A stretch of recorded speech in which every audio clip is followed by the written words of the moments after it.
ವಾಯುಭಾರ ಕುಸಿತ ಆಗಿದೆ. ರಾಜ್ಯದಲ್ಲಿ ಭಾರೀ ಮಳೆಯ ಎಚ್ಚರಿಕೆಯನ್ನು ನೀಡಲಾಗಿರುವಂತದ್ದು. ಕರ್ನಾಟಕ, ತಮಿಳುನಾಡಿನಲ್ಲಿ ಮಳೆ ಬೀಳುವ ನಿರೀಕ್ಷೆ ಇದೆಯಂತೆ. ಹವಾಮಾನ ಇಲಾಖೆ ಕೊಟ್ಟಿರುವಂತಹ ಎಚ್ಚರಿಕೆ ಇದು.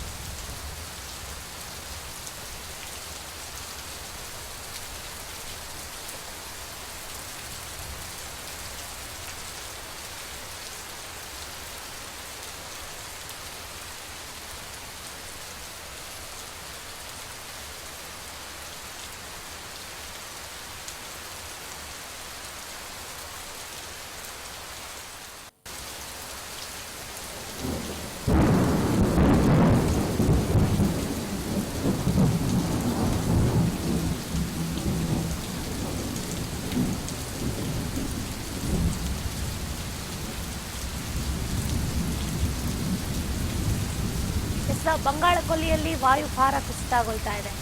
ರಾಜ್ಯದಲ್ಲಿ ಭಾರೀ ಮಳೆಯ ಎಚ್ಚರಿಕೆಯನ್ನು ನೀಡಲಾಗಿದೆ. ಕರ್ನಾಟಕ, ತಮಿಳುನಾಡು ಭಾಗದಲ್ಲಿ ಮಳೆ ಆಗುವ ನಿರೀಕ್ಷೆಯನ್ನ ನೀಡಲಾಗಿರುವಂಥದ್ದು. ಹವಾಮಾನ ಇಲಾಖೆ ಕೊಟ್ಟಿರುವಂತಹ ಎಚ್ಚರಿಕೆ ಮುಂದಿನ 2-3 ದಿನಗಳವರೆಗೂ ಕೂಡ ಇದೇ ರೀತಿಯಾಗಿ ಮಳೆ ಆಗುವ ಸಾಧ್ಯತೆ ಇದೆ ಎನ್ನಲಾಗ್ತಾ ಇದೆ. ಕರ್ನಾಟಕ, ಕೇರಳ, ಆಂಧ್ರ ಪ್ರದೇಶದಲ್ಲಿ ಮಳೆ ನಿರೀಕ್ಷೆ ಕೂಡ ಹೆಚ್ಚಿದೆ.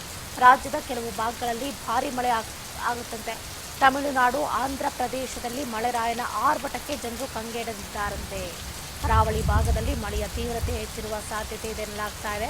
ಅರುಣಾಚಲ ಪ್ರದೇಶ, ಸಿಕ್ಕಿಂನಲ್ಲಿ ಚದುರ್ತಾ ಇದೆ ಮಳೆ. ಹಾಗಾಗಿ ನವೆಂಬರ್ 27ರಂದು ಅಂದರೆ ನಾಳೆಯಿಂದ ಕೇರಳ, ತಮಿಳುನಾಡಿನಲ್ಲಿ ಧಾರಾಕಾರ ಮಳೆ ಆಗುತ್ತೆ. ಅರುಣಾಚಲ ಪ್ರದೇಶ ಮತ್ತು ಸಿಕ್ಕಿಂನಲ್ಲಿ ಚಳಿಯ ವಾತಾವರಣ ಹೆಚ್ಚಿದೆ. ಅಂಡಮಾನ್ ನಿಕೋಬಾರ್ ಐಲ್ಯಾಂಡ್ನಲ್ಲಿ ಪಶ್ಚಿಮ ಬಂಗಾಳ, ಆಂಧ್ರ ಪ್ರದೇಶದಲ್ಲೂ ಕೂಡ ಹೆಚ್ಚಾಗಿ ಮಳೆ ಆಗುತ್ತಂತೆ. ಈಗಾಗಲೇ ಹೇಳಿದಾಗೆ ಸಿಲಿಕಾನ್ ಸಿಟಿ ಬೆಂಗಳೂರಿನಲ್ಲೂ ಕೂಡ, ಅದರ ಮುಖ್ಯವಾಗಿ ಕರ್ನಾಟಕ ಅಂದ ಮೇಲೆ ಬೆಂಗಳೂರಿನಲ್ಲೂ ಕೂಡ ಅತಿ ಹೆಚ್ಚು ಮಳೆ ಆಗುವ ಸಾಧ್ಯತೆ ಇದೆ ಎನ್ನಲಾಗ್ತಾ ಇದೆ.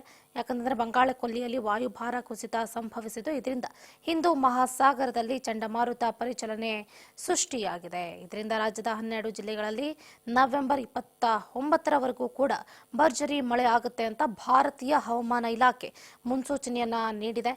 ರಾಜ್ಯದಲ್ಲಿ ಕಳೆದ 1 ವಾರದಿಂದಲೂ ಕೂಡ ಮಳೆ ತುಸು ಬಿಡುವನ್ನು ಕೊಟ್ಟಿತ್ತು. ಇದೀಗ ಮತ್ತೆ ಭರ್ಜರಿ ಮಳೆ ಆಗುತ್ತೆ ಅಂತ ಹವಾಮಾನ ಇಲಾಖೆ ಮುನ್ಸೂಚನೆಯನ್ನ ನೀಡಿರುವಂಥದ್ದು.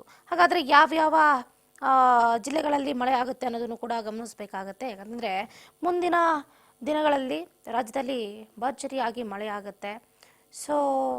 ಅಂದ್ರೆ ನವೆಂಬರ್ 26 ಇವತ್ತು ಸಂಜೆಯಿಂದಲೂ ಕೂಡ ಮಳೆ ಆರಂಭ ಆದರೂ ಆಗಬಹುದು. ಹಾಗಾಗಿ ಯಾರೊಬ್ಬರು ಕೂಡ ಈ ಸಮುದ್ರಕ್ಕೆ ಮೀನುಗಾರರು ಇಳಿಬಾರ್ದು, ನದಿಯ ತಟಗಳಿಗೆ ಯಾರು ಕೂಡ ಇಳಿಬಾರ್ದು, ಕರೆಂಟ್ ಕಂಬಗಳ ಅಕ್ಕಪಕ್ಕ ನಿಲ್ಲಬಾರ್ದು, ಮರದ ಕೆಳಗಡೆ ನಿಲ್ಲೋದನ್ನ ಸಂಪೂರ್ಣವಾಗಿ ನಿಲ್ಲಿಸಿದ್ರೆ ಉತ್ತಮ ಅಂತಾನೆ ಹೇಳಿರುವಂಥದ್ದು. ಒಟ್ಟಾರೆಯಾಗಿ ಈಗಾಗಲೇ ಹೇಳಿದಾಗೆ ನವೆಂಬರ್ 26ರಿಂದ ನವೆಂಬರ್ 29ರವರೆಗೆ, ಹಾಗೆ ಡಿಸೆಂಬರ್ ಮೊದಲ ವಾರದಲ್ಲಿ ರಾಜ್ಯದಲ್ಲಿ ಭಾರೀ ಮಳೆಯಾಗುತ್ತೆ ಅಂತ ಭಾರತೀಯ ಹವಾಮಾನ ಇಲಾಖೆ ಮುನ್ಸೂಚನೆಯನ್ನ ಕೊಟ್ಟಿದೆ.